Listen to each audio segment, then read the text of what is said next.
Sa ilalim ng nakapapasong init ng araw sa Antipolo, tumindi ang tensyon sa kalsada.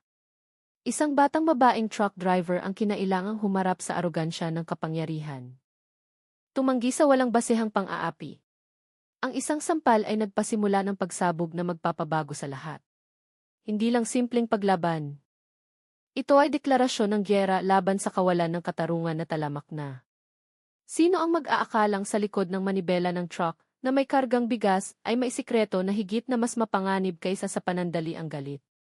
Tanghaling tapat noon at tumutusok sa balat ang init, si Shanti na nakasuot ng sage long-sleeve polo at beige miniskirt ay nagmamaneho ng kanyang dark blue container truck na puno ng bigas. Umuugong ng tuloy-tuloy ang diesel engine. Dala ang 20 toneladang pagkain papunta sa palengke ng Antipolo. Matalas ang focus. Sinuyod ng mata niya ang masikip na kalsada, sinisigurong ligtas ang bawat kurbada at siwang. Binasa ng pawis ang sentido niya, pero nanatiling kalmado ang ekspresyon. Isang nakasanayan na nabuo mula sa pangangailangan ng trabaho niya. Biglang hinarang ng sapilitan ng isang mobile patrol ang daan niya. 2 tiwaling pulis na naka-full uniform ang nagtaas ng kamay, inutusan siyang huminto sa makipot na shoulder ng kalsada. Hindi bumilis ang tibok ng puso ni Shanti. Bumuntong hininga lang siya ng malalim. Ang ganitong klaseng pangyayari ay hindi bago sa kanya, ngunit laging nag-iiwan ng parehong pakiramdam ng pagkasuya. Iparada niya ang truck. Umaandar pa ang makina, naka-standby. 3 ibang tiwaling pulis ang sumunod mula sa likod hinarangan ang daanan. Si Bobby, isang lalaking nasa middle age na malaki ang katawan at maskulado na may matigas na mukha at mapanghamak na tingin ay lumapit. Siya ang pinuno ng grupo. Ramdam na ramdam ang aura ng kayabangan niya kahit sa loob ng cabin ng truck. Ibinaba ni Shanti ang bintana. Nagtagpo ang mata niya at ang mapanghusgang tingin ni Bobby. Walang pagbati, tanging malamig na utos. Baba! Mabigat ang boses ni Bobby, walang pasakalye. Pinatay ni Shanti ang makina, tinanggal ang seatbelt at bumaba mula sa cabin ng truck nang may kalmadong hakbang. Tumayo siya sa tabi ng pinto, tinitigan ng diretsyo sina Bobby at ang mga tauhan nito na pinalilibutan na siya ngayon. Naghintay siya, hindi nagpapakita ng kahit kaunting takot o kaba. Kahandaan lang na harapin ang anumang mangyayari. Tumayo si Bobby sakto sa harap ni Shanti, tinitigan siya mula ulo hanggang paa. Ang mapanghamak na tingin ay hindi natitinag kahit kaunti. Alam mo na ang mali, diba? Sabi niya mabigat at nananakot ang boses. Nanatiling tahimik si Shanti, walang sagot. Wala siyang ginawang mali at hindi aaminin ang bagay na hindi naman niya ginawa. Ang pananahimik ni Shanti ay lalong nagpagalit kay Bobby, itinuring iyon bilang forma ng pagsuway. Lumapit ang isa sa mga tauhan ni Bobby, sinubukang manakot. Huwag ka nang magkunwaring hindi alam, miss. Kahina-hinala ang plaka ng truck mo o baka iligal ang karga mo. Nagsalita rin sa wakas si Shanti. Kalmado pero matigas ang boses. Rehistrado ang truck na to, bigas ang laman. Kumpleto ang dokumento. Galing ako sa opisyal na bodega papunta sa palengke ng Antipolo. Inabot niya ang folder na may lamang delivery receipt at vehicle documents. Kinuha ni Bobby ang folder, ngunit hindi binuksan. Binaliktad-baliktad lang niya ito ng bara-bara, tapos ay inihagis pabalik sa kamay ni Shanti. Huwag kang magmagaling. Alam naming naghahanap ka ng shortcut. May security fee kang kailangang bayaran. 4,000, ang pangungusap ay sinabi sa pinal na tono. Tila ba walang puwang para sa negosasyon? Ang demand ay malinaw na hindi makatwiran. Isang hayagang pangingikil. Tinitigan ni Shanti si Bobby. Mabilis na nagkwenta ang isip. Malaking halaga ang 4,000 at hindi niya ibibigay iyon ng ganoon na lang para sa bagay na walang basehan. Alam niya ang kapalit ng pagtanggi. Ngunit mas malakas ang prinsipyo niya kaysa sa panandali ang takot. Ang sitwasyong ito para sa kanya ay laban ng prinsipyo, hindi lang pera. Kailangan niyang makahanap ng paraan para makatawid ng hindi sumusuko sa pressure. Ang pagtanggi ni Shanti ay nagpasiklab sa galit ni Bobby. Nagliyab ang mata ng lalaki. Hinatak ang labi, bumuo ng ngising ng aasar. Sa tingin mo pwede mo kaming paglaruan? Humakbang siya, pasulong pinaliit ang distansya sa pagitan nila. Lumapit din ang mga tauhan. bumuo ng kalahating bilog tila handang sumalakay anumang oras. Nagsimulang maramdaman ang physical pressure. Ang hangin sa paligid nila ay lalong uminit dahil sa makapal na tensyon. Pinanatili ni Shanti ang kapanatagan. Medyo nanigas ang katawan pero hindi umatras. Alam niyang binabantayan ang bawat galaw niya. Hindi ako nakikipaglaro. Tumanggi lang akong magbayad ng bagay na hindi ko naiintindihan ang basehan. Sagot ni Shanti na natiling patag ang boses.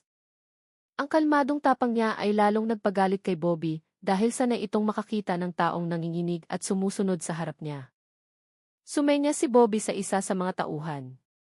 Lumapit ang lalaki, hinablot ang cellphone ni Shanti na nakasuksok sa bulsa ng miniskirt. Sa mabilis na galaw, lumipat ng kamay ang cellphone. Jaminan to, malamig na sabi ni Bobby. Ang aksyon ng pang-aagaw ay direktang hamon. Naramdaman ni Shanti ang tibok ng galit sa loob niya, pero pinigilan niya. Simula pa lang ito. Alam niya. Pinagmasdan lang ni Shanti ang cellphone niya na nasa kamay na ngayon ng tauhan ni Bobby. Ito ay hayagang pang-aagaw ng walang lohikal na rason. Nagsimulang lumala ang sitwasyon. Ngunit nanindigan si Shanti. Kailangan niyang manatiling kalmado sa pag-iisip ng susunod na hakbang. Ang sumuko ngayon ay pag-amin ng kahinaan at hindi iyon opsyon.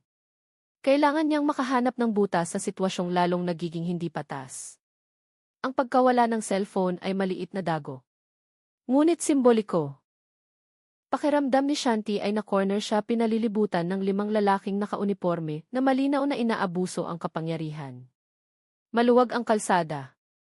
Ang ibang driver ay piniling huwag makialam, binilisan ang takbo ng sasakyan lagpas sa eksenang hindi maganda. Naramdaman niyang ang kontrol sa sitwasyong ito ay nagsisimula ng makawala sa kanya. Umiti ng may kasiyahan si Bobby at ang mga tauhan inaakalang nanalo na sila sa first round. Lumapit palalo si Bobby, itinuro ang tumpok ng sako ng bigas sa loob ng container. Sa tingin mo pwede kang mag-transport ng ganito karaming kargamento nang walang special permit? Pwede naming kumpiskahin ang truck na to ngayon din, banta niya. Ang boses ni Bobby ay pakinggan mong sobrang kumpiyansa, puno ng peking otoridad. Alam ni Shanti na hungkag ang banta, pero alam din niya kung gaano kadali para sa kanila na baliktarin ang katotohanan para sa sariling interes. Tinitigan ni Shanti si Bobby ng matalim na tingin. Ang mata ay hindi nagpapakita ng takot. Wala kayong legal na basehan para kumpiskahin ang truck na to, kumpleto ang dokumento, sabi niya. Ang tuloy-tuloy na verbal resistance niya ay naging dahilan para mawala ng pasensya si Bobby. Ang aroganting lalaki ay hindi sanay humarap sa ganoong klaseng tapang, lalo na mula sa isang batang babae na itinuturing niyang mahina. Lumalaki ang hadlang. Na-realize ni Shanti na hindi na siya pwedeng maglaro ayon sa patakaran nila. Ang pakiramdam ng naipit ay hindi lang external pressure, kundi panloob na laban din. Kailangan niyang magdesisyon kung paano lumaban, kung paano makuha ang kontrol sa kapalaran niya. Umabot na ang sitwasyon sa punto kung saan ang kompromiso ay hindi na opsyon na pwedeng ikonsidera. Ang pressure mula kay Bobby at mga tauhan ay lalong tumindi. Sinimulan nilang inspeksyonin ang truck ni Shanti ng marahas, pinuwersang buksan ang pinto ng container, nagkukunwaring naghahanap ng iligal. Inasar nila siya, nagbato ng mga mapanghamak na komento na layuning mang-provoke. Nanahimik lang si Shanti, inobserbahan ang bawat galaw nila gamit ang malamig na tingin. Alam niyang naghahanap sila ng reaksyon, naghahanap ng rason para itaas ang lebel. Ang panunuyan nila ay tumusok sa taingan niya. Truck driver pero babae, kaya ba, asar ng isang tiwali. Tumawa ang iba. Ang mental pressure na ito ay layuning basagin ang loob niya, iparamdam na wala siyang laban. Naramdaman ni Shanti na naninigas ang kalamnan. Ang bawat piraso ng masakit na salita ay gumigising ng kung ano sa loob niya. Hindi na lang ito tungkol sa pera, tungkol na ito sa dangal. Ang cellphone niyang inagaw ay hawak na ngayon ng isang tiwali. Na nagsisimula ng kalikutin, nagkukunwaring tinitignan ang laman. Alam ni Shanti na may sensitibong impormasyon doon, hindi lang personal data, kundi pati komunikasyon tungkol sa trabaho niya. Ito ay invasion of privacy, isang paglabag na hindi mapapatawad. Ang bawat kilos nila ay lalong umuukit ng malalim na galit sa puso ni Shanti. Naramdaman ni Shanti na tumataas ang temperatura ng katawan. Mas masakit ang mental violence kaysa sa physical threat. Inimagine niya ang worst-case scenario, pero hindi hinayaang sakupin siya ng imahinasyong iyon. Sa halip, isinalin niya ang negative energy na iyon para maging mas matalim na focus. Ang kapalit ng galit niya ay magiging napakalaki, pero ang pagdurusang nararamdaman niya ngayon ay nagbibigay ng malakas na rason para kumilos. Humakbang si Bobby sa pagitan ni Shanti at ng truck hinarangan ang paningin niya. Nag-cross arm sa dibdib, ibinuka ang malapad na dibdib. Makinig ka, miss, kami ay mga opisyal. Ikaw ay driver lang. Huwag mong subukang labanan ang kapangyarihan, sabi niya sa mayabang na tono. Tinitigan niya si Shanti ng tinging ng hahamak, malinaw na itinuturing siyang mas mababa. Iyon ay isang anyo ng public humiliation na hayagan. Nakitawa ang mga tauhan, pinalakas ang impresyon ng intimidasyon na nilikha nila. Alam nilang may ilang residente at tindero na nagsimulang huminto sa malayo. Na-curious sa gulo na nangyayari sa kalsada, gusto ni Bobby na maramdaman ni Shanti ang hiya, gustong ipakita sa lahat na siya ang hari sa kalsadang ito at sinumang lumaban sa kanya ay wawasakin. Hindi yumuko si Shanti na natiling diretso ang tingin kay Bobby. Hindi niya hahayaang ipahiya ang sarili. Ang bawat parinig, bawat mapanghamak na tingin ay umuukit ng tekad na lalong tumitibay sa loob niya. Sa gitna ng dumaraming tao, na-realize ni Shanti na hindi lang ito tungkol sa kanya. Inilapit ni Bobby ang mukha kay Shanti, nakaukit ang mapang-uyam ng ngiti sa labi. Magbayad ka na lang ng 4,000 tapos ang lahat. O gusto mong buksan namin ang lahat ng baho mo sa harap ng publiko, sabi niya habang nakaturo sa mga residenteng nagsisimula ng magkumpol. Ang banta ay layuning pasukuin siya. Ngunit ang nangyari ay lalong nag-alab ang galit sa dibdib ni Shanti. Kailangan niyang gumawa ng paraan. Ang banta ni Bobby ay tumusok diretso sa danga ni Shanti. Ang 4,000 ay napakalaking halaga para sa kanya. Hindi lang cash na kailangan niyang isuko, kundi simbolo rin ng pang-aapi na hindi niya matotolerate. Ngunit, higit pa sa pera, ito ay taya sa prinsipyo at karangalan. Hindi niya pwedeng hayaang manalo ang mga tiwaling ito sa hindi patas na paraan. Hawak pa rin ng kamay ng isang tiwaling pulis ang cellphone niya, hinihimas-himas ang screen, tila may hinahanap. Alam ni Shanti kung gaano kavital ang cellphone na iyon, hindi lang para sa araw-araw na trabaho, kundi para rin sa mas malaking misyon. Ang pagkawala ng cellphone ay nangangahulugan ng pagkawala ng komunikasyon, pagkawala ng ebidensya, pagkawala ng kontrol sa impormasyon na pwedeng magpahamak sa maraming panig kapag napunta sa maling kamay. Ang pakiramdam na minamaliit sa harap ng publiko, tinatrato parang kriminal, ay kumakain sa pasensya niya. Maraming nawala kay Shanti sa buhay, pero hindi niya hahayaang agawin nila ang dignidad niya. Sinuyod ng matatalim na mata ang paligid, naghahanap ng butas, nag-a-analyze ng sitwasyon, at nagkukwenta ng posibilidad. Kailangan niyang kumilos, pero ang kilos ay dapat strategic. Hindi lang emosyonal na reaksyon. Ang dangal niya ay natapakan, ang pera ay hiningi ng sapilitan, at ang cellphone ay kinumpiska. Ito ang pinakamababang punto sa interaksyon na ito. Isang malaking kawalan, pagkawala ng ebidensya na nagpasiklab ng gulo sa loob. Alam ni Shanti na hindi niya pwedeng hayaang magpatuloy ito. Hindi na ito tungkol sa pagtitiis, kundi tungkol sa pag-atake pabalik. Bawiin ang dapat ay sa kanya gamit ang anumang paraan na kailangan. Huminga ng malalim si Shanti, ibinuga ng dahan-dahan. Naninigas ang bawat kalamnan, pero mabilis na gumagana ang isip.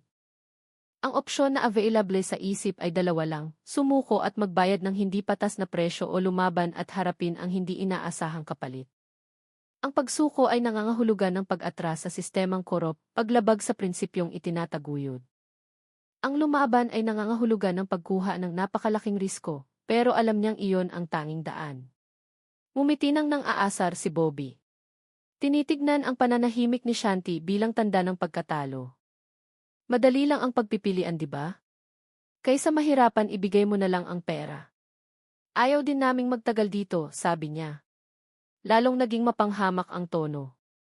Hindi niya namamalayan na ang pananahimik ni Shanti ay hindi tanda ng pagsuko, kundi proseso ng seryosong pagkukwenta. Isang pagtitimbang bago ang bagyo. Tumingin si Shanti sa direksyon ng dumaraming residente. May ilang tindero at driver na huminto, nagmamasid ng maihalong kuryosidad at takot. Nasaksihan nilang lahat ang kawalan ng katarungan. Ngunit walang naglakas loob lumapit. Kung susuko siya, hindi lang niya tinatraidor ang sarili, kundi hinahayaan ding maniwala ang mga nakasaksi na ang pang-aapi ay normal na bagay. Naging malinaw na ngayon ang pagpipilian. Hindi siya susuko. Ang prinsipyo ng katarungan na nakatanim ng matibay sa loob niya ay tumatangging yumuko. Taglay ang bakal na determinasyon, nagdesisyon si Shanti na lumaban hindi lang para sa sarili, kundi para rin ipakita na ang kasamaan ay hindi dapat hayaang maghari. Magsisimula na ang laban at handa siyang harapin ang anuman. Ang pagdurusang nararanasan niya ay umabot na sa ruro. Ang biglaang sampal ni Bobby na tumama sa pisngi niya ng malakas at nakakagulat ay nagpadala ng mainit na kirot sa buong mukha. Ang tunog ng sampal ay umalinggaw sa hangin dahilan para matahimik ang mga residente. Ginawa iyon ni Bobby nang walang babala, walang awa, bilang rurok ng arogansya niyang walang hanggan. Sa tingin mo pwede kang sumuway, sigaw ni Bobby. Nagliliyab ang mata. Hindi nag-react agad si Shanti. Itinaas ang kamay, hinawakan ang pisngi na ngayon ay namamanhid at mainit. Ang hapdi ay hindi lang pisikal kundi pati mental. Ang dangal, pasensya, lahat ay sinubok hanggang sa maximum limit. Saglit siyang nakaramdam ng malalim na kawalan ng pag-asa. Isang pagnanais na tumakas mula sa sitwasyong sobrang nakakasuka, sumuko sa lakas na sobrang nanggigipit. Walang luhang lumabas sa mata niya, ngunit nagsimulang mag-alab ang malamig na galit. Pakiramdam niya ay halos sumuko na siya sa sakit at kahihiyan. Ito ang 0 point kung saan ang lahat ng pasensya ay ubos na. Ang lakas na iniingatan niya, ang kapanatagan na ipinapakita, ay muntik nang gumuho sa ilalim ng bigat ng kabrutalan na hindi inaasahan. Ito ang sandaling magdidikta sa lahat para kay Shanti. Ngunit, sa gitna ng hapdi at kahihiyan, isang maliit na kislap ang lumabas sa isip niya. Ang pagkatalo ay hindi opsyon. Ang sumuko sa karahasan ay nangangahulugang hinahayaang maramdaman ng mga mapang-api na tama sila. Ang namumulang pisngi ay naging tahimik na saksi ng desisyong gagawin niya. Dumating na ang rurok at ito ang simula ng totoong laban.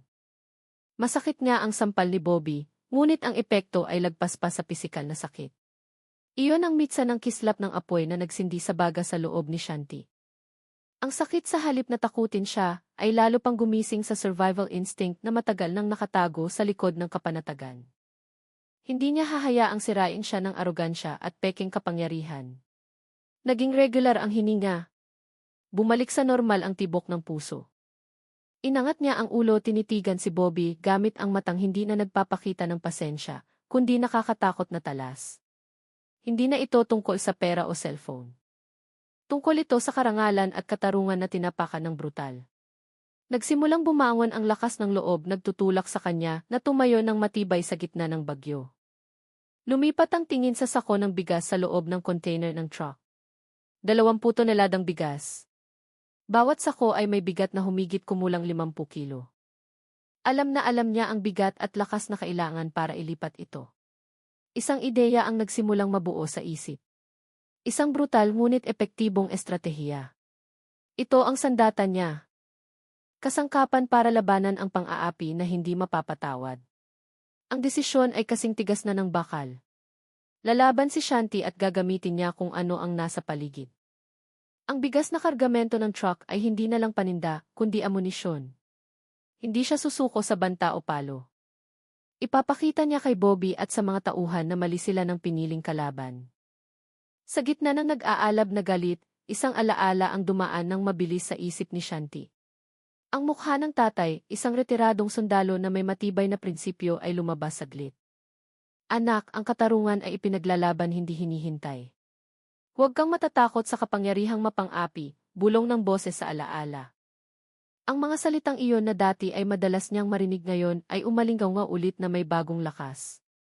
Ibang alaala, matinding training sa ilalim ng tirik na araw, disiplinang walang awa, at instruktor na laging nagdidin sa kahalagahan ng estratehiya at mental readiness. Lahat ng iyon ngayon ay konektado. Bawat galaw, bawat teknik na na-master niya ay naramdamang parang walang hanggang source ng lakas na handa na niyang gamitin. Ang suntok ni Bobby ay nagbukas ng gate ng nakatagong inner strength. Naalala niya ang mga prinsipyong itinuro, bilis, presisyon, at paggamit ng paligid. Mas malaki ang kalaban, mas marami, pero si Shanti ay mailamang sa analysis at strategy. Ang panandaliang kapanatagan ay napalitan ng malamig na focus. Bawat cell ng utak ay nagdidisenyo ng pinaka-epektibong senaryo ng paglaban. Ang pagdurusa ay naging pataba sa katapangan. Gamit ang matang nagliliyab ng matalim, tinitigan ni Shanti si Bobby at ang mga tauhan isa-isa. Hindi siya aatras. Ang inner strength na ngayon ay umaapaw ay nagbigay ng buong kumpiyansa. Hindi lang ito pisikal na laban, ito ay moral na laban. At hindi niya hahayaang manalo ang kawalan ng katarungan. Handa siya sa anumang kahihinatnan. Dahil para sa kanya ang labang ito ay ang lahat. Pagkatapos ng sampal ni Bobby, na-realize ni Shanti nang may kasiguraduhan na hindi na siya pwedeng umasa sa kabutihan o katarungan ng mga nasa kapangyarihan sa harap niya. Sila ay mga lobong nagbabalakayong tupa na uhaw sa kapangyarihan at pera. Wala siyang ibang choice kundi magtiwala sa sariling instinto, sa lakas na sinanay niya, at sa talino para makaalis sa sitwasyong ito. Walang kakampi, tanging sarili. Ang isip ay lumipat mula sa pagtitiis tungo sa pag-atake. Na-realize niya na ang paghihintay ng tulong o midyasi ay walang saysay na aksyon. Ang mga residenteng nagkumpol ay nanonood lang masyadong takot para kumilos. Kailangang maging bayani ni Shanti para sa sarili. Kailangang gumawa ng totoong aksyon para tapusin ang pang-aaping ito. Ang paniniwalang iyon ay lumakas pinuno ang bawat sulok ng puso ng bagong tapang. Sinuyod niya ang paligid naghahanap ng paraan para baliktarin ang sitwasyon. Ang container truck na puno ng sako ng bigas ay naging nag-iisang kasangkapan na pwede niyang gamitin. Ang paligid, alikabok ng kalsada, kahit ang init ng araw, lahat ng iyon ay pwedeng maging bahagi ng estratehiya. Kailangan niyang gamitin ang bawat elementong naroon, baguhin ang kahinaan para maging hindi inaasahang lakas. Huminga ng malalim si Shanti, pinalakas ang sarili. Ang pakiramdam ng pag-iisa, dahil kailangang lumaban mag-isa, ay hindi nagpahina ng loob, lalo pang nagpatibay. Siya lang ang makakapagligtas sa sarili at handa siya sa tungkuling iyon. Wala nang pag-aalinlangan, mayroon na lang katiyakan tungkol sa kung ano ang dapat gawin sunod. Naramdaman ang pagbabago ng kalooban ni Shanti. Ang panandaliang takot na naramdaman pagkatapos ng sampal ay naglaho na, napalitan ng alon ng tapang na malamig at planado. Ang mata na dati ay kalmado ngayon ay nagpapalabas ng apoy na hindi nakikita. Isang bakal na resolusyon na handang sunugin ang anumang humarang sa daan. Bawat sel ng katawan ay sumasagot naghahanda para sa laban. Tumayo siya ng tuwid hinayaang maging gasolina ang galit hindi sa gabal. Inisip niya ang bawat martial arts lesson, bawat fight simulation, bawat taktika na natutunan. Ang lahat ng iyon ay nagsama-sama bumuo ng malinaw na plano sa isip niya. Hindi na ito emosyonal na laban, kundi presisong eksekusyon ng isang sinanay na propesyonal. Nakangiti pa rin ng mapang-asar si Bobby at mga tauhan, hindi na mamalayan ang drastikong pagbabago sa loob ni Shanti. Ang nakikita nila ay dalagang naipit handa ng sumuko. Ang pananaw nila ay ang pinakamalaki nilang kahinaan. Gagamitin ni Shanti ang pagmamaliit na iyon bilang bentahe, hahayaan silang maging kampante hanggang sa dumating ang tamang oras.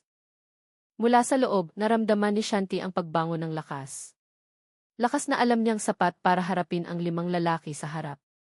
Nalampasan na niya ang training na higit na mas mabigat dito. Ang tapang niya ay hindi nadala ng galit lang, kundi ng tiwala sa sariling kakayahan. Handa siyang ipakita sa kanila na mapanlin lang ang itsura. Nang walang babala, humakbang si Shanti papunta sa likurang pinto ng container truck. Mabilis ang galaw pero kontrolado. Isang unang totoong aksyon na bumasag sa tensyon sa ere. Ang mga tiwaling pulis na kampante pa ay medyo nagulat sa inisyatibo niya. Nagkatinginan sila sinusubukang intindihin ang ibig sabihin ng biglaan at hindi inaasahang galaw ni Shanti. Anong gagawin mo? Sigaw ni Bobby. Medyo maihalong pagkalito ang boses.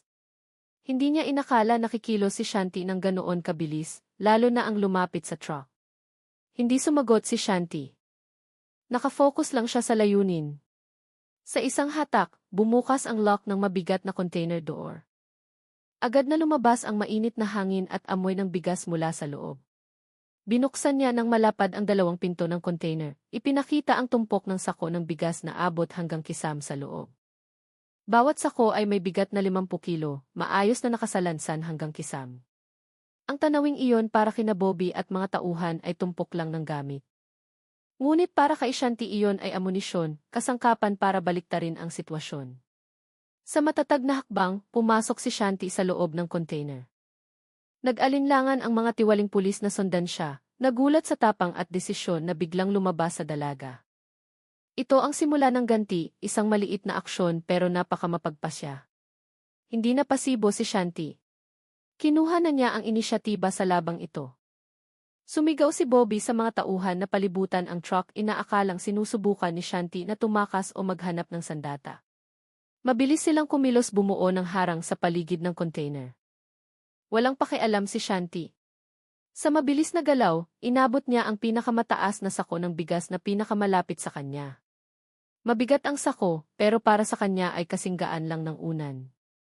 Sa isang biglaang malakas na wasiwas, inihagis ni Shanti ang unang sako ng bigas sa direksyon ng tiwaling pulis na pinakamalapit sa pinto ng container. Humagibis ang 50 kilo na sako, parang projectile, humampas sa dibdib ng tiwali ng may malakas na kalabo. Gumwang ang lalaki, naputol ang hininga tapos ay bumagsak na nakaupo na may mukhang nasasaktan. Nagulat ang ibang tiwaling pulis. Hindi nila inakala na manggagaling ang atake sa sako ng bigas at hindi nila inakala na may ganoong lakas si Shanti. Ito ay simpleng ganti pero napaka-epektibo gamit ang sandata na hindi inaasahan at binasag ang ekspektasyon nila ng tuluyan. Kinuwestiyon na ngayon ang pisikal nilang kalamangan. Hindi sila binigyan ni Shanti ng oras para makabawi. Mabilis niyang kinuha ang pangalawang sako tapos ay pangatlo. Isa-isang humagibis ang mga sako ng bigas palabas ng container, naging mapuro na missile na humampas sa katawan ng mga nang-aapi. Agad na nagkagulo sa kalsada, bumasag sa katahimikan ang sigaw ng sakit ng mga tiwaling pulis. Maliit na atake pero mapagpasya. Nagulat ng husto si Bobby sa sakong lumipad at humampas sa dibdib ng tauhan. Ang aroganteng ngisi ay nawala na palitan ng mukha ng hindi paniniwala at galit. Ano to? Sigaw niya, inutusan ang mga tauhan na pumasok at hulihin si Shanti. Ngunit ang iba ay gumedyoang pa, sinusubukang iwasan ang atake ng mga susunod na sako na ipinalipad ni Shanti ng may hindi inaasahang lakas. Hindi nagpakita ng anumang ekspresyon sa mukha si Shanti. Episyente ang galaw, walang emosyon gaya ng sinanay na makina. Alam na alam niya kung saan dapat tamaan ang target. Tuloy-tuloy ang paglipad ng mga sako ng bigas. Ang iba ay tumama sa tiyan, ang iba ay tumama sa paa. Dalawa pang tiwali ang nakahandusay ngayon, umuungol sa sakit, naipit ng mabibigat na sako ng bigas. Akala ni Bobby swerte lang si Shanti o baka nakakuha ng panandali ang lakas mula sa galit. Minaliit niya ang katotohanan na babae si Shanti. Napakakitid ng pananaw niya tungkol sa lakas at kahinaan. Hindi pa siya nakaharap ng taong kayang baliktarin ang sitwasyon sa paraang ganito kabrutal at kaepisyente gamit ang pinakasimpleng kagamitan. Ang mga residente na kanina ay nanonood lang ay naghihiyawan na ngayon. Ang ilan sa kanila ay tumatawa nang makita ang mga tiwaling pulis na natumba dahil sa sako ng bigas. Hindi na sila takot, nagsisimula na silang maaliw. Ang mga kalaban ni Shanti na kanina ay makapangyarihan at nananakot ngayon ay mukhang katawa-tawa at walang laban. Hindi na madaling kontrolin si Shanti. Siya ay hindi inaasahang lakas. Ang isa sa mga tiwaling hindi pa tuluyang natumba ay mukhang inobserbahan ang galaw ni Shanti simula pa lang. Sinubukan niyang abutin ang cellphone ni Shanti na hawak pa rin at i-activate ang speed dial feature sa numero ng superior. Ang intensyon ay tumawag ng tulong i-report ang delikadong sitwasyon bago pa lumala ang lahat. Ngunit masyado siyang mabagal kumilos. Si Bobby na nakakita sa galaw ay sumigaw, "Buisit, huwag kang kokontak kahit kanino." Nagkaroon ng panandali ang pagdududa sa pagitan ng mga tauhan ni Bobby na nakatayo pa. Dapat ba silang manatiling tapat kay Bobby at sa plano ng pangingikil o dapat nilang i-report ang insidenteng ito sa superior? Ang takot sa konsekwensya ay nagsisimula ng pumasok sa kanila. Gumedjiwang ang katapatan nila. Nagtagumpay din sa wakas ang tiwaling maihawak ng cellphone ni Shanti na pindutin ang call button. Ngunit bago pa kumonekta ang boses, humampas ang isa pang sako ng bigas sa pulso niya ng malakas. Nabitawan ang cellphone sa pagkakahawak, lumipad sa air sandali tapos ay bumagsak sa aspalto ng kalsada, basag at patay. Hindi kumonekta ang tawag. Lalong bumabalot ngayon ang pagkalito at takot sa kanila. Ito ay anyo ng maliit na pagtatraidor mula sa loob ng circle of trust ni Bobby.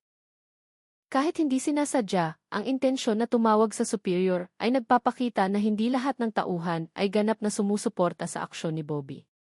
Ang sandaling iyon ay nagpakita ng butas sa dominasyon ni Bobby, isang lamat na pwedeng samantalahin ni Shanti. Ito ay tanda na hindi na siya nag-iisa.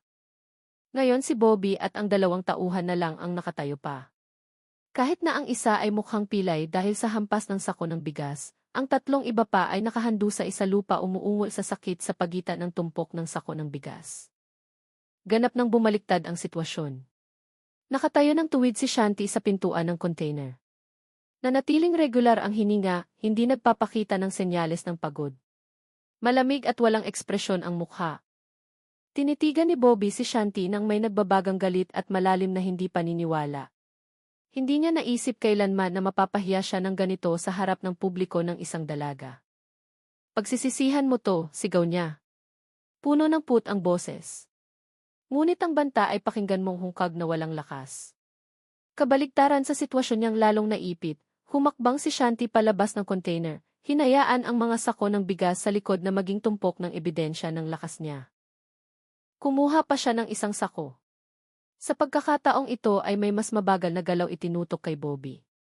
Hindi niya inihagis ang sako, sa halip ay hinawakan gamit ang isang kamay. Tila ba magaan na bagay iyon? Handa na siyang tapusin ito. Ang mga residenteng nagkukumpon ay naglakas loob ng sumigaw ng mas malakas. Nagsisimula na silang makaramdam ng seguridad para isatinig ang aksyon ng mga tiwaling pulis. Talagang bumaliktad na ang sitwasyon at hawak na ni Shanti ang estado. Siya ang sentro ng atensyon at ang lakas niya ay nagbago sa dinamika sa kalsada na tirik ang init. Si Bobby na balot pa rin ang galit at ego ay hindi pa ganap na natatakot. Nagpakawala siya ng suntok gamit ang kanang kamay na malakas papunta kay Shanti. Yumuko si Shanti ng maliksi, iniwasan ang suntok na sumablay ng manipis sa itaas ng ulo niya. Malakas nga ang suntok ni Bobby, pero mabagal at madaling hulaan. Hindi na naglalaro si Shanti. Binaliktad na niya ang sitwasyon at ngayon oras na para tapusin ito. Sa bilis na hindi inaasahan, iwinasiwas ni Shanti ang sako ng bigas na hawak pa rin. Hinampas ang tiyan ni Bobby gamit ang buong lakas. Nabilaukan ang malaking lalaki. Lumabas ang hangin sa baga at umatras siya sinubukang tiisin ang sakit. Ngunit hindi siya binigyan ni Shanti ng pagkakataon. Nagpakawala siya ng mababang sipa sa tuhod ni Bobby dahilan para mawalan ito ng balanse. Napaluhod si Bobby. Namula ang mukha dahil sa pagpipigil ng sakit at hiya. Ang dalawang natitirang tauhan ay sinubukang sumugod para tumulong. Ngunit, mabilis na binato ni Shanti ng sako ng bigas ang isa sa kanila dahilan para matisod. Ang isa naman ay hinarap niya gamit ang mabilis at epesyenteng empty hand technique, pinalumpo ang pulso. Ang pisikal na laban na brutal at mabilis ay natapos sa loob ng ilang segundo. Sina Bobby at mga tauhan ay nakahandusay na ngayon sa aspalto walang laban. Nakatayo ng tuwid si Shanti sa gitna ng digmaan. Hindi man lang hinihingal. Tinitigan niya si Bobby na umiingit pa rin handa para gawin ang susunod na hakbang. Ang malaking komprontasyon ay napanalunan niya ng tela. Nilapitan ni Shanti si Bobby na nakahandusay pa rin. Hinawakan ng kamay ang kwelyo ng uniforme ng lalaki at hinila hanggang sa maupo. Puno ng galit na may halong takot ang mata ni Bobby. Sinubukan niyang magpumiglas. Ngunit masyadong malakas ang hawak ni Shanti. Ang mukha niya ngayon ay ilang sentimetro na lang ang layo sa mukha ni Shanti. Naramdaman ang malamig na aura na lumalabas sa dalaga.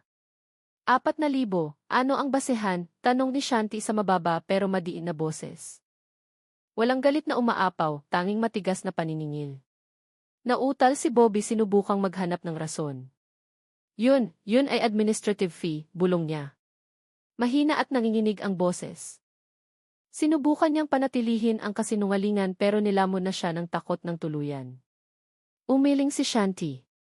Ang tingin ay tumatago sa maskara ng kasinungalingan. Hindi administration, pangingikil yan. Alam mo yan. Alam yan ng lahat ng nandito, sabi niya sabay sulyap sa direksyon ng umpukan ng mga residente. Ang psychological pressure na ito ay higit na mas epektibo kaysa sa pisikal na suntok. Walang matataguan si Bobby. Ang kabulukan ay nabunyag na sa harap ng lahat ng mata. Sumagot ka ng tapat. Hinihingi mo ang perang to para sa sarili mong kapakinabangan, di ba? Desak ni Shanti. Lalong naging mapilit ang boses. Tumango si Bobby ng maliit sa huli. Nakayuko ang ulo. Hindi na niya maitago ang katotohanan.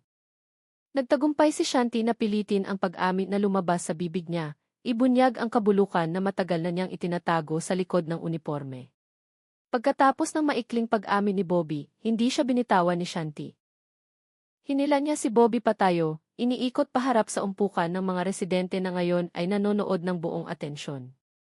Namula ang mukha ni Bobby, pinipigilan ang hiya at galit na hindi mailabas. Siya ay lalaking makapangyarihan na ngayon ay iniharap sa publiko sa kondisyong nakakahiya at walang laban. Umamin siya, sabi ni Shanti sa umpukan.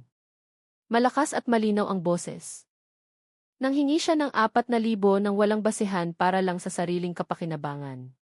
Inabuso niya ang otoridad, ginamit ang uniforme para mang-api ng tao. Bawat salitang binibigkas ni Shanti ay matinding dagok sa reputasyon ni Bobby at ng mga tauhan. Ang kabulukan nila ay nabunyag na ng malinaw. Ang mga residenteng kanina ay naghihiyawan lang, ngayon ay nagsisimula ng maglakas loob lumapit. Ang ilan sa kanila ay kumuha ng litrato at video gamit ang cellphone. Ito ay visual evidence na hindi matututulan. Dokumentasyon ng kabrutalan at korupsyon na nangyari sa tanghaling tapat. Nagsimulang marinig ang sigaw ng protesta at pagkondena mula sa umpukan, nagpapatibay sa posisyon ni Shanti. Ang cellphone ni Shanti na basag at nakahandusay sa aspalto ay naging isa pang ebidensya, isang tahimik na saksi ng karahasan na naranasan niya. Ang mga ebidensya ng kabulukan ni Bobby at mga tauhan ay kalat na ngayon sa harap ng mata ng maraming tao. Hindi na maitatanggi. Lumabas na ang katotohanan at walang paraan para ibalik ito. Ang katarungan kahit paano ay nagsisimula ng mahanap ang daan nito. Lalong lumalakas ang sigaw ng mga residente. Hindi na sila takot, napakawalan na ang galit nila sa pang-aabuso sa kapangyarihan. Sibakin, sigaw ng ilan sa kanila. Ipakulong ki, sagot ng iba. Pumanig sila ng buo kay Shanti, ang driver ng truck na dalagang naglakas loob lumaban. Si Shanti ang naging simbolo ng paglaban nila. Isang matandang tindero mula sa gilid ng kalsada ang lumapit, may dalang tray ng malamig na tubig. Iniabot niya ito kay Shanti. Inom ka, Ineng, tama ang ginawa mo, sabi niya na may tingin ng respeto. Ang magandang ugali na iyon ay ang pinakatotoong validation sa ginawa niya. Isang tanda na nagtagumpay siyang makuha ang puso at suporta ng publiko. Ilang ibang truck driver na nakasaksi sa pangyayari ay huminto na rin. Nag-thumbs up sila kay Shanti, nagpapakita ng pakikiisa. Alam na alam nila ang pakiramdam ng perahan ng mga tiwaling gaya ni Bobby. Sa tapang ni Shanti, naramdaman nilang may kumakatawan, naramdaman na ang boses nila ay narinig na sa wakas sa pamamagitan ng aksyon ng dalaga. Sina Bobby at mga tauhan na nakahandusay pa rin ay naging nakakahiyang palabas na ngayon. Sinubukan nilang itago ang mukha, pero walang mapagtataguan mula sa spotlight ng galit na publiko. Ang publiko o saksi sa lugar ng pangyayari ay aktibong pumanig kay Shanti, binago siya mula sa biktima naging hindi inaasahang bayani. Naglakad si Shanti ilagpas kay Bobby na nakahandusay, hindi pinansin ang pag-ingit sa sakit. Pumunta siya sa kung saan nahulog ang cellphone. Basag na basag ang screen. Ngunit naramdaman niya ang maliit na vibration nung binuksan. Ang data sa loob ay pwede pang ma-access. Ito ay maliit na tagumpay. Ngunit makabuluhan, hindi lang isang bagay, kundi importanteng kasangkapan na nagtagumpay siyang mabawi. Nahanap din niya ang pitaka na akala niya ay nawala. Ang totoo, sa gulo ng karahasan, hindi niya namalaya na nahulog ang pitaka mula sa bulsa.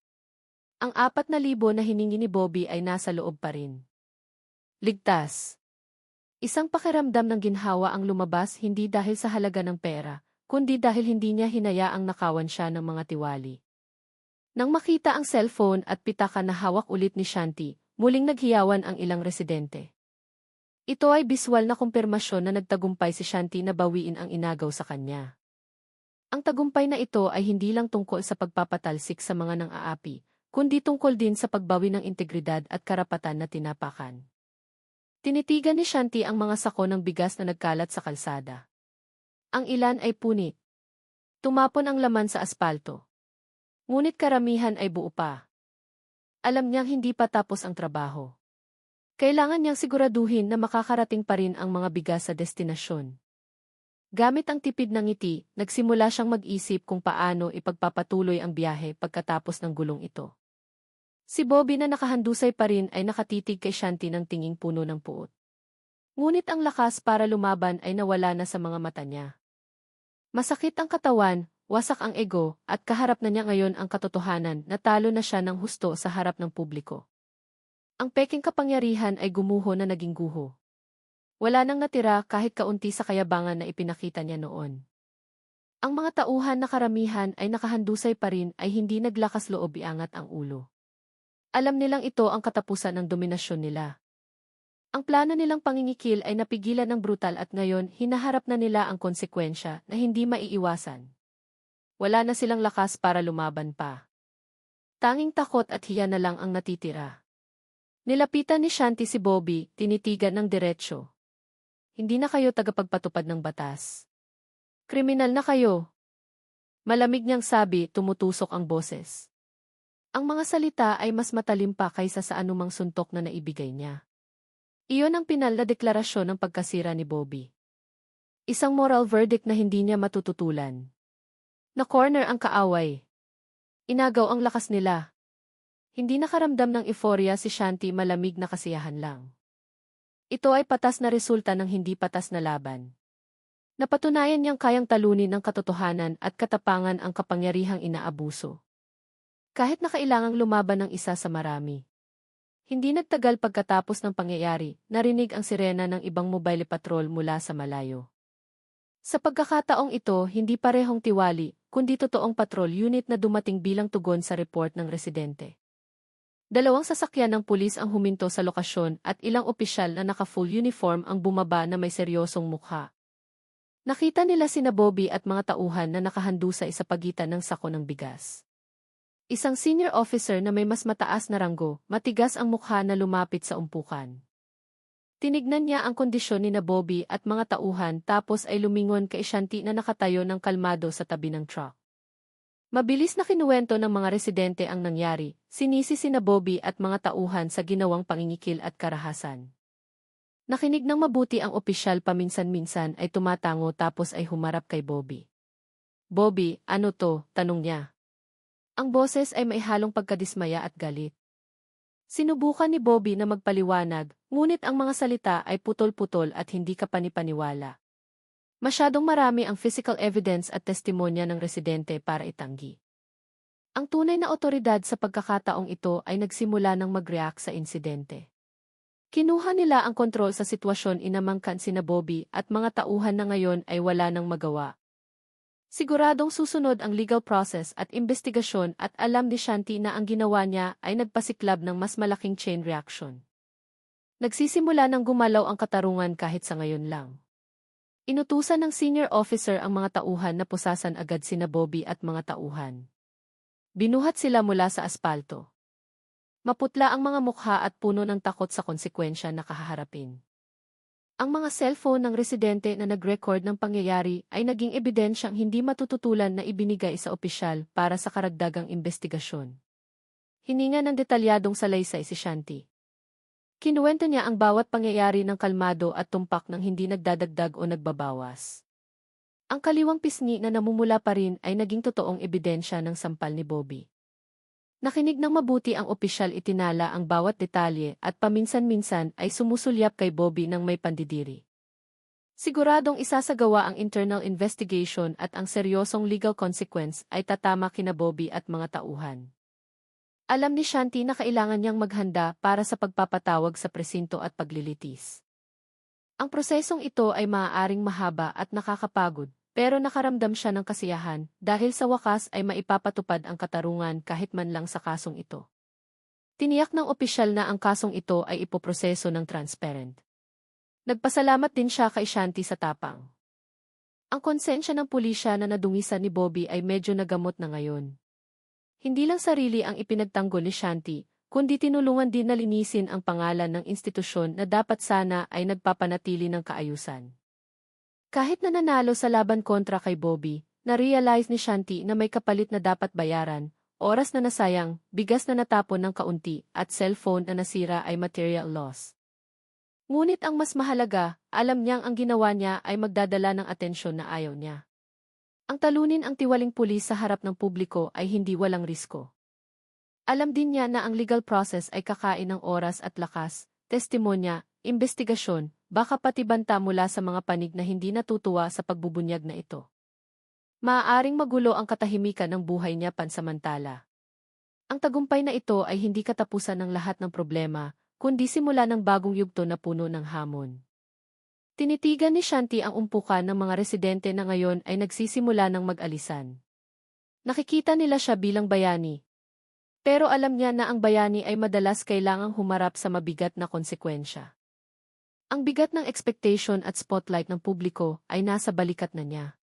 Pinili niya ang daang ito at kailangan niyang maging handa sa lahat ng risko. Mapait na matamis ang tagumpay na ito. Kasiyahan dahil naitaguyod ang katarungan. Humalo sa kamalayan sa mas malaking responsibilidad. Alam ni Shanti na hindi na siya makakabalik sa dating buhay na anonimo ng madali. Gumawa siya ng malakas na pahayag at ang pahayag na iyon ay aalingaw-ngaw ng higit na mas malawak kaysa sa inaakala niya. Nang mag-alok ang senior officer na ihatid siya sa presinto para gumawa ng official report, hinarap si Shanti sa mahirap na moral choice. Pwede naman niyang isuko sina Bobby at mga tauhan ng buo sa batas, linisin ang pangalan at magpatuloy sa buhay. Ngunit may bumabagabag sa isip niya. Nakita niya ang mga mukha ng takot ni Bobby at mga tauhan. Kahit na nararapat silang parusahan, naalala ni Shanti ang matibay na prinsipyo tungkol sa tunay na katarungan.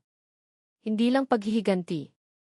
Gagamitin ba niya ang kapangyarihang kakahanap lang para lalo silang i-pressure, o magbibigay siya ng pagkakataon para sa katarungan na mas matalino? Sinubok ng moral choice na ito ang prinsipyo niya. Dapat ba siyang magbigay ng testimonya na magpapabigat sa parusa nila ng makatarungan o dapat siyang mag-focus sa pagpapagaling ng sarili at siguraduhin na hindi na maulit ang korupsyon? Mabilis na umikot ang isip ni Shanti, tinitimbang ang epekto ng bawat desisyon. Ayaw niyang maging gaya ni Bobby na umaabuso sa kapangyarihan. Tinitigan ni Shanti ang senior officer sa huli. Magbibigay po ako ng salaysay, sir. Pero ayoko pong maging entablado ito ng paghihiganti. Gusto ko lang po na maipatupad ang katarungan at sana maging aral ito sa kanila, sabi niya sa kalmadong tono. Pinili niya ang daan na mas matalino, sinubok ang prinsipyo na huwag hayaang lamunin ng galit ang katarungan. Bago umalis sa lokasyon, nakita ni Shanti ang mga sako ng bigas na ang laman ng iba ay tumapon sa kalsada. Ang mga bigas ay kabuhayan, pagkain para sa marami. Hindi niya pwedeng pabayaan na lang. Muling lumabas ang mahirap na moral choice. Dapat ba siyang mag-focus sa paglutas ng kaso o dapat niyang siguraduhin na maililigtas pa rin ang mga bigas? Nang walang pag-aalinlangan, nagsimulang ipunin ni Shanti ang tumapong bigas, sinubukang iligtas hanggat maaari. Ilang residenteng nakakita sa ginawa, kasama ang matandang tindero, ay agad na lumapit para tumulong. Alam nila kung gaano kahalaga ang bawat butil ng bigas. Ang sakripisyo ni Shanti para protektahan ang dala. Kahit pagkatapos ng nakakapagod na laban ay pinahalagahan ng husto. Inalam ang pagod at ang pisngi na mahapdi pa rin. Ang focus ay sa mga bigas. Sinisiguro na ang layunin na maghatid ng pagkain ay matutupad pa rin. Ito ay sakripisyo na mas malaki kaysa sa oras at lakas. Ito ay commitment sa responsibilidad. Kahit sa gitna ng kaguluhan at potensyal na banta na nandyan pa rin. Pinalakas ng sakripisyong ito ang imahe niya sa mata ng publiko. Hindi lang siya bayani na naglakas loob lumaban, kundi isang responsable at may mabuting puso. Pinili ni Shanti na unahin ang kabutihan ng lahat kaysa sa pansariling interes. Ipinapakita na ang prinsipyo niya tungkol sa katarungan ay lumalagpas sa hangganan ng individual. Habang nag-ipon ng bigas si Shanti, nilapitan siya ng senior officer nang may maseryosong tingin. Miss Shanti, na-check na namin ang background mo pagkatapos ng insidenteng ito. May ilang bagay na interesting, sabi niya patag ang tono pero puno ng kahulugan. Tinitigan lang siya ni Shanti. Nanatiling kalmado ang ekspresyon tila ba inaasahan na ito. Nagpatuloy ang opisyal, ang record mo bilang container truck driver ay nitong nakaraang taon lang. Bago yun, mayroon kang highly classified track record na may pambihirang martial arts skills at special training. Hindi ito nagkataon lang.